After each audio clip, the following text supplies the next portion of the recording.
Hello friend, my YouTube channel study with Barman में आप सबका स्वागत है। आप सब कैसे हो? उम्मीद करते हैं बहुत अच्छे और स्वस्थ होंगे। फ्रेंड, यदि आप UP triple S C PT exam या UP triple S C main exam बाल पोषण एवं पुष्टाहार की तैयारी करना चाहते हैं तो हमारे चैनल से जुड़ जाइए। चैनल से जुड़ने के लिए करना होगा आपको एक छोटा सा काम, यानी जो रेड कलर का सब्सक्राइब बटन दिख रहा है उसे प्रेस करना होगा और साथ ही बेल आइकन को भी प्रेस करना होगा ताकि हमारे द्वारा आने वाले हर वीडियो का नोटिफिकेशन आपको सबसे पहले मिल सके। तो देर किस बात की, जल्दी से चैनल को सब्सक्राइब कर दीजिए, वीडियो को एक लाइक कर दीजिए और वीडियो को अधिक से अधिक शेयर कीजिए। फ्रेंड, हमारी सुबह की पीटी की क्लास जो है वो आपको 10:30 से 11 के बीच में मिल जाएगी, 11:30 तक। और आपकी मुख्य सेविका की क्लास जो है शाम को 5 से 6 बजे के बीच मिल जाएगी। कभी कभी नेटवर्क प्रॉब्लम की वजह से क्लास अपलोड नहीं हो पाती है, थोड़ा देर हो जाती है। बाकी अपने नियमित समय पर ही आपको क्लास मिलेगी। तो कल तक हमने बात की थी गर्भावस्था की। आज बात करेंगे, आपके लिए जो क्वेश्चन रहेगा वो टॉपिक रहेगा आपका वृद्धि और विकास। उससे रिलेटेड आपके क्वेश्चन है।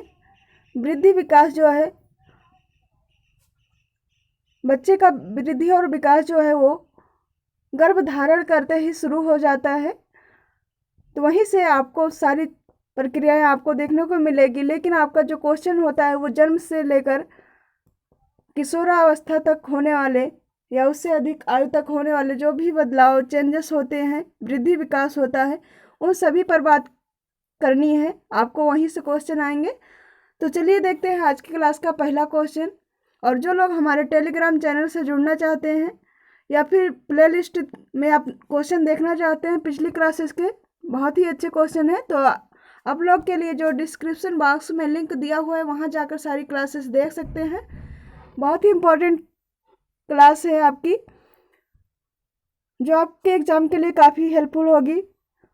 तो चलिए शुरू करते हैं। आज का पहला क्वेश्चन आपके सामने दिख रहा है स्क्रीन पर। संपूर्ण शरीर या उसके किसी भाग के आकार में वृद्धि होना कहलाता है। आपको बताना है, आपके क्वेश्चन में ही उसका आंसर है। आपको बताना होगा कि संपूर्ण शरीर या उसके किसी भाग के आकार में वृद्धि होना कहलाता है वृद्धि, विकास, अधिक विकास या फिर अस्थिर विकास। तो संपूर्ण शरीर में या किसी भाग में वृद्धि होना जो है वृद्धि कहलाएगा। राइट आंसर ऑप्शन ए रहेगा।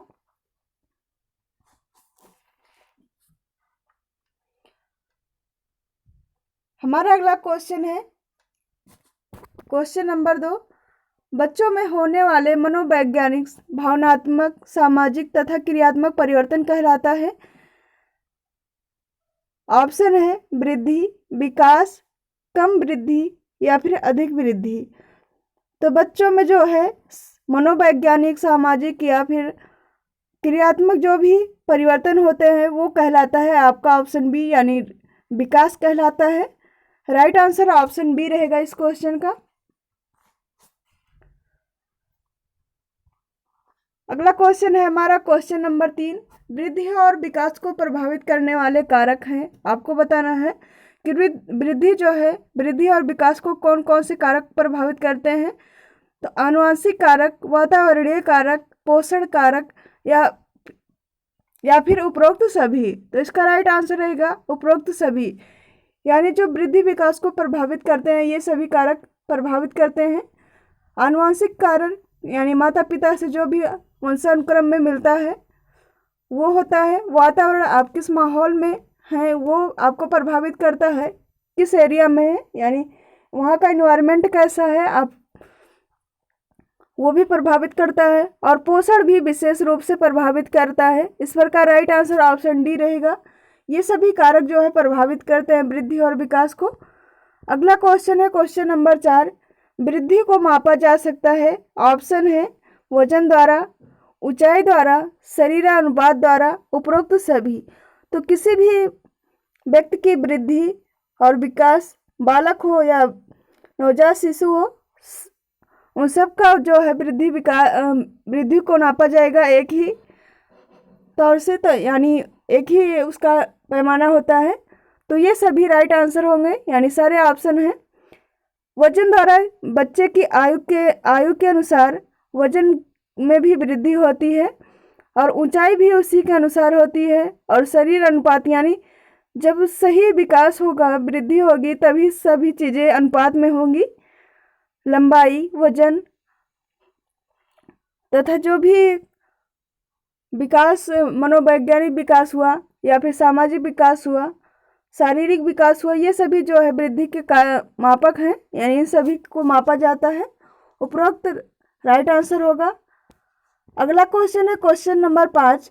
एक सामान्य शिशु का जन्म के समय वजन सामान्य माना जाता है। आपको बताना है कि एक नवजात शिशु है, उसका सामान्य वजन कितना होता है। ऑप्शन इसमें अलग अलग दिए गए हैं। 1.5 kg, 2 kg, 2.5 kg, 3.5 kg।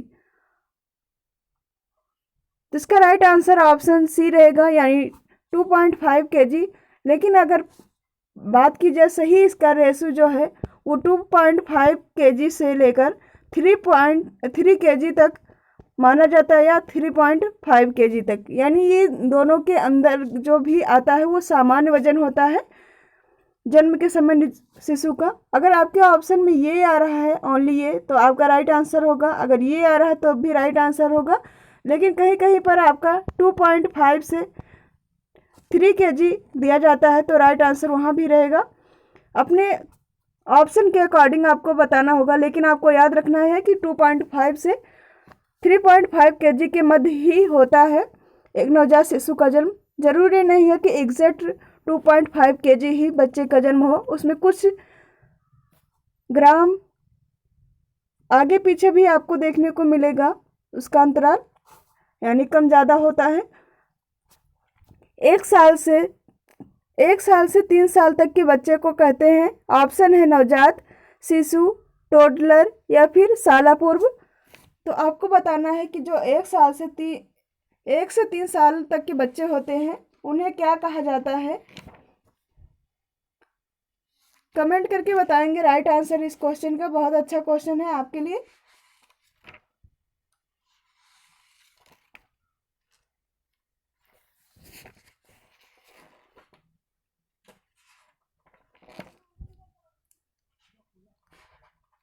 नवजात शिशु होगा या फिर नवजात होगा या फिर शिशु होगा या फिर आपका टोडलर होगा, तो 1 से 3 वर्ष के बच्चे को जो कहा जाता है वो कहा जाता है टोडलर।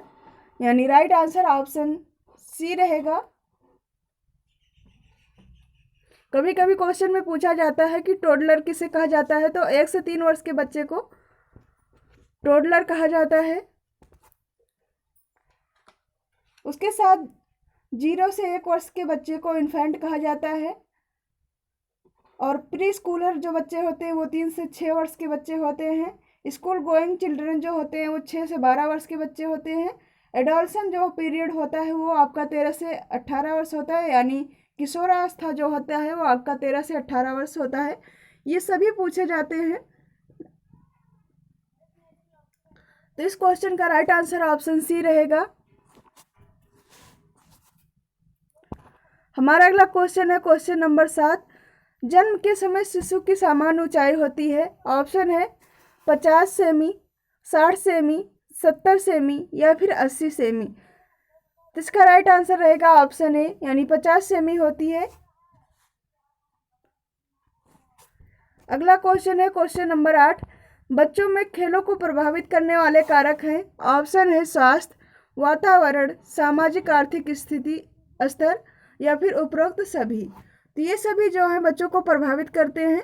उनका स्वास्थ्य कैसा है, वो कितनी देर तक खेल सकते हैं, वहाँ का वातावरण कैसा है और उनका सामाजिक आर्थिक स्तर कैसा है, क्योंकि उन्हें चीज़ें कैसे प्रोवाइड होती हैं, जो संसाधन होते हैं। जब उनकी आर्थिक स्थिति अच्छी होगी तभी खेलों में वो अच्छा प्रदर्शन कर पाएंगे। तो इस पर का राइट आंसर ऑप्शन डी रहेगा। ये सभी प्रभावित करते हैं। हमारा अगला क्वेश्चन है क्वेश्चन नंबर 9। 1 से 3 वर्ष के बच्चे की लंबाई प्रतिवर्ष की दर से बढ़ती है। ऑप्शन है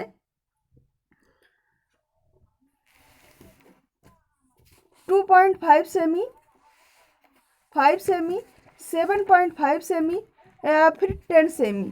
तो आपको बताना होगा कि 1 से 3 वर्ष के जो बच्चे होते हैं उनकी प्रतिवर्ष जो ऊंचाई बढ़ती है यानी सॉरी लंबाई बढ़ती है वो कैसे बढ़ती है, यानी कितने सेंटीमीटर बढ़ती है। तो इसका राइट आंसर रहेगा ऑप्शन सी 7.5 सेंटीमीटर प्रति वर्ष बढ़ती है।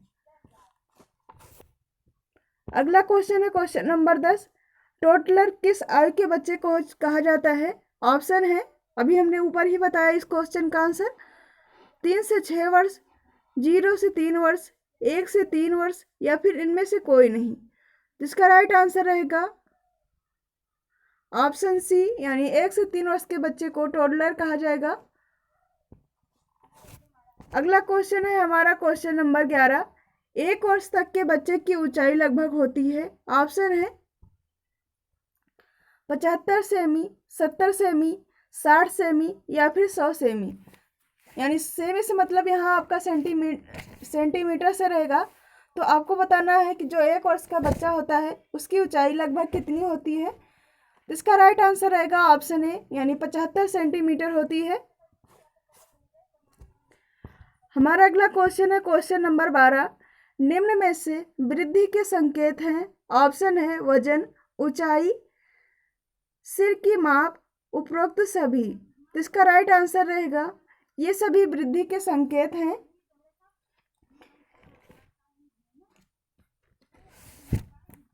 इसका राइट आंसर ऑप्शन डी रहेगा।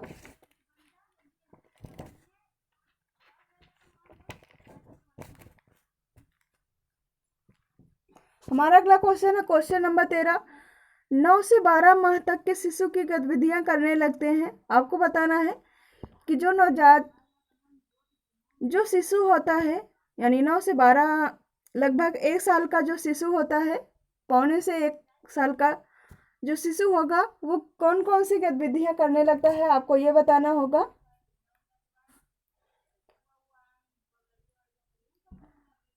ऑप्शन देख लीजिए। कुछ समय तक अकेला खड़ा रहना, यानी बच्चा जो है वो कुछ समय तक अकेले खड़ा रहता है, खड़े होने का साहस करता है। खड़े होने पर स्वयं बैठ जाना, यानी वो खड़ा रहता है फिर धीरे धीरे स्वयं ही बैठ जाता है बिना किसी सहारे के।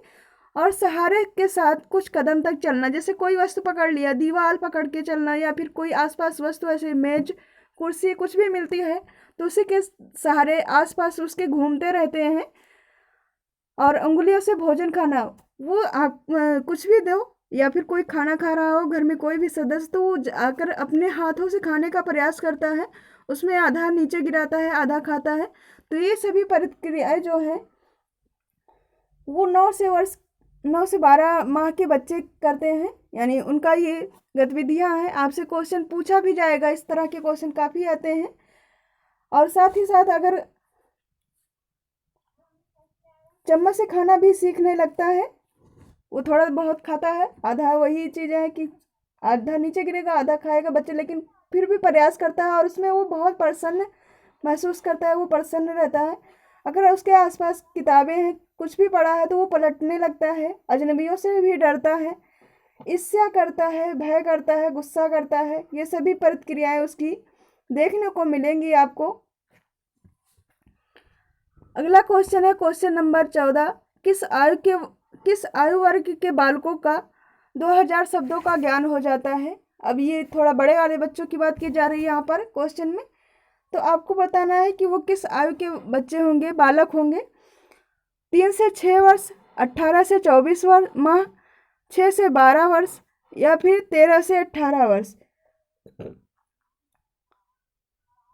तो इसका राइट आंसर रहेगा ऑप्शन ए, यानी 3 से 6 वर्ष के जो बच्चे होते हैं उनमें ये 2000 शब्दों का ज्ञान हो जाता है।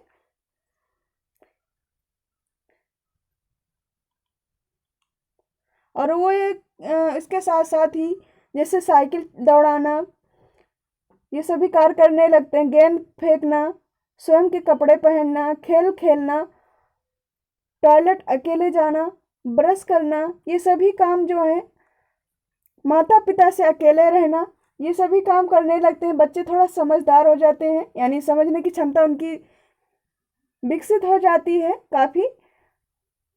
और जब वो लगभग 2000 शब्दों का भी ज्ञान प्राप्त कर लेते हैं, यानी उन्हें ज्ञान हो जाता है। तथा 6 से 8 शब्दों के वाक्यों का प्रयोग भी करने लगते हैं इस आयु वर्ग के बच्चे, यानी 3 से 6 वर्ष के बच्चे। अगला क्वेश्चन है क्वेश्चन नंबर 15। किशोरावस्था में बालकों में शारीरिक बदलाव होते हैं। आपको यहाँ पर बताना है किशोरावस्था में जो लड़के और लड़कियां होते हैं उनमें चेंजेस होते हैं, शारीरिक और मानसिक दोनों तरीके से होते हैं, लेकिन यहाँ पर शारीरिक पूछा जा रहा है। तो ऑप्शन में देखिए क्या है। ऊंचाई एवं वजन में तीव्र वृद्धि होती है, आवाज़ भारी और कड़क हो जाती है, दाढ़ी मूंछ पर बाल आना, उपरोक्त सभी। तो ये सभी लक्षण जो है किशोरावस्था में बालकों में देखने को मिलता है, यानी लड़कों में। और उसके साथ साथ ही बाह्य जननांगों तथा वक्ष के आकार में भी वृद्धि होती है। छाती व कंधे चौड़े हो जाते हैं, शरीर मजबूत और बलिष्ठ हो जाता है और कील मुहासे भी आने लगते हैं। ये सभी जो है किशोरावस्था में बालकों के लक्षण हैं, यानी शारीरिक बदलाव हैं उनके। इस प्रकार राइट आंसर ऑप्शन डी रहेगा।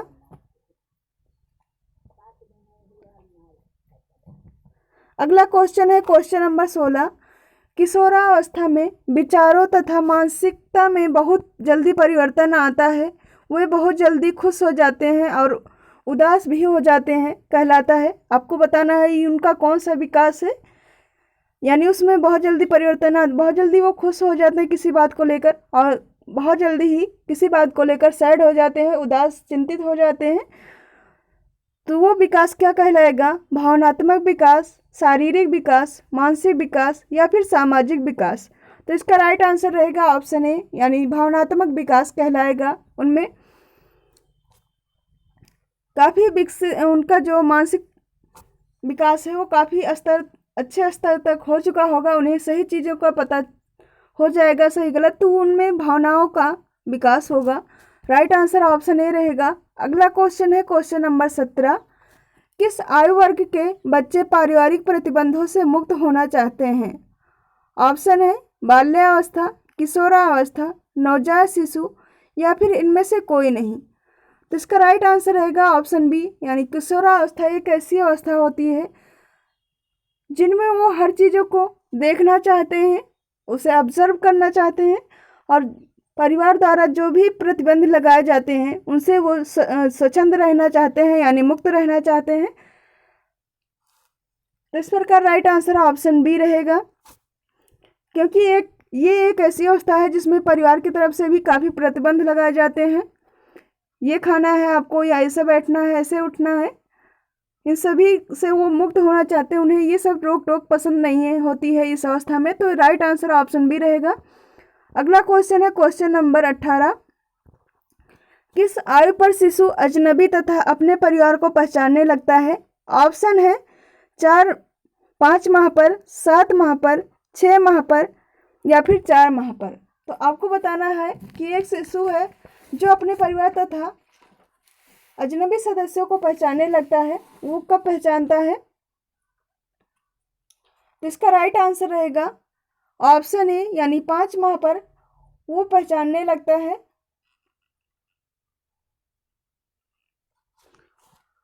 अगला क्वेश्चन है क्वेश्चन 218 हो गया, आपका एक प्लस क्वेश्चन गया, यानी 20 की जगह आपको 21 क्वेश्चन देखने को मिलेगा। यहाँ पर बच्चों को टॉयलेट ट्रेनिंग कब दी जाती है? ऑप्शन है 18 से 24 माह, 1 वर्ष या फिर 3 से 5 वर्ष, उपरोक्त सभी। तो आपको बताना होगा जो बच्चों को टॉयलेट ट्रेनिंग दी जाती है वो कब दी जाती है, उसका पीरियड क्या होता है। तो इसका राइट आंसर रहेगा ऑप्शन ए, 18 से 24 माह पर। कहीं कहीं पर आपको ऑप्शन मिलेगा 3 वर्ष, तो वो भी आपका राइट आंसर होगा, लेकिन स्टार्ट जो है वो 18 से 24 माह पर ही हो जाती है। बच्चा जो है वो अपने मलमूत्र पर नियंत्रण करने लगता है और पूरी तरह से उसका जो तंत्रिका तंत्र होता है वो विकसित हो जाता है, तो वो अपने चीज़ों पर नियंत्रण करना शुरू कर देता है और 3 वर्ष तक वो पूर्णतः ये काम कर लेता है, यानी इन सब पे अपना नियंत्रण कर लेता है। तो इसका राइट आंसर रहेगा ऑप्शन ए क्वेश्चन के अकॉर्डिंग, लेकिन कहीं कहीं पर आपको 3 वर्ष मिलेगा तो वो भी आपका राइट आंसर रहेगा, लेकिन स्टार्ट जो है वो 18 से 24 माह पर ही होती है। अगला क्वेश्चन है क्वेश्चन नंबर 19। बच्चों में नवजात विकृतियों के कारण हैं। ऑप्शन है गर्भावस्था में संक्रमण, माता द्वारा ली गई दवाइयाँ, माँ की बीमारी और पोषण में कमी, उपरोक्त सभी। तो इसका राइट आंसर होगा ऑप्शन डी, यानी ये सभी जो विकृतियां हैं, विकृतियों के कारण हैं। तो इसका राइट आंसर ऑप्शन डी रहेगा, क्योंकि क्या होता है, जन्म के समय जो बच्चों में विकृतियां होती हैं तो वो वृद्धि विकास उनका अच्छे प्रकार से नहीं हो पाता है, और उनमें जो विकृतियां पाई जाती हैं इन सभी के कारण पाई जाती हैं, चाहे वो गर्भावस्था में इन्फेक्शन हो, या फिर माता द्वारा ली जाने वाली हानिकारक दवाएं हो, या फिर माँ की बीमारी और पोषण में कमी यानी कुपोषण का शिकार होने वाली माताएं। तो ये सभी रहेगा राइट आंसर, इसलिए ऑप्शन डी राइट आंसर होगा। अगला और अंतिम क्वेश्चन होगा आज का हमारा, बच्चों में जन्मजात विकारों की रोकथाम की जा सकती है। ऑप्शन है टीकाकरण, बहुत देरी से विवाह न करना, गर्भधारण, 3 साल का अंतराल, उपरोक्त सभी। तो इसका राइट आंसर होगा ऑप्शन डी, यानी ये सभी जो हैं जन्मजात विकारों की रोकथाम की जा सकती है इनके द्वारा। टीकाकरण से इन्फेक्शन नहीं होगा, माँ तथा शिशु दोनों को, जो गर्भ में पल रहा शिशु होता है उसे भी इन्फेक्शन से बचाया जा सकता है, इसीलिए टीटी का टीका। जैसे ही गर्भावस्था का पता चलता है, यानी लेडी जो है वो जैसे ही कंसीव करती है तो उसे इम्यूनाइजेशन के लिए बोला जाता है, टीटी का टीका लगवाने के लिए।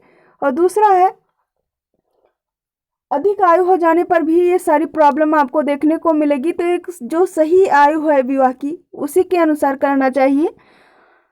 और तीसरा है गर्भधारण में, यानी जल्दी जल्दी गर्भधारण करना भी एक खतरे का काम है, तो उनमें 3 साल की गैपिंग रखना भी आवश्यक है। इस प्रकार राइट आंसर ऑप्शन डी रहेगा।